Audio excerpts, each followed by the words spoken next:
Welcome to Ahavas Yisrael Daily. A loving pair. The Kaf HaChaim continues, therefore the Arizal has written to strongly advise people regarding the concept of loving each other when they learn together. It seems that there is an added dimension to this topic. Although one must always love his fellow Jew, additional care must be taken when learning as a group. The proof is the tragedy of Rabbi Akiva's students.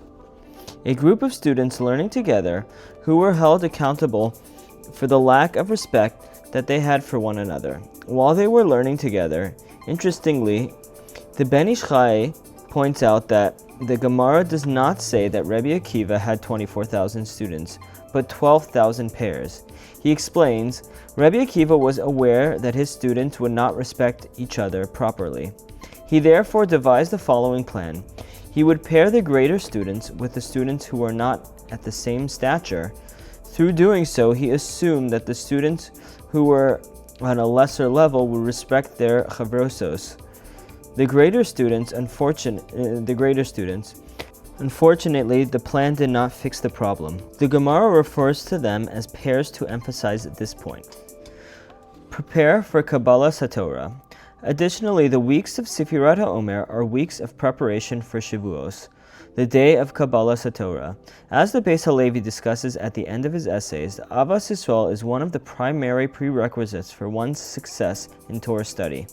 Indeed, the Mishnah Avos lists 48 traits by means of which one can acquire Torah. Many of them are related to good character traits and getting along with others. The Baalei Musar would dedicate the 49 days between Pesach and Shavuos to work on these attributes, focusing one per day. On the last day, they would focus on all of them as a whole. Thus, during these days, there are two reasons to focus on increasing our Ahavas Yisrael, to rectify the sin of Rabbi Akiva's students and to prepare for Kabbalah Torah. Let it be known. As an aside, Rav Chaim Pelagi stresses the point that one's love and endearment should be obvious. This is a very important point to note. Rav Yehuda Ades would often speak about this. People often feel that as long as they have love in their hearts, it is enough. But this is not so. Whether in regards to one's spouse, children, or friends, or one's love must be obvious. No one can see into your heart.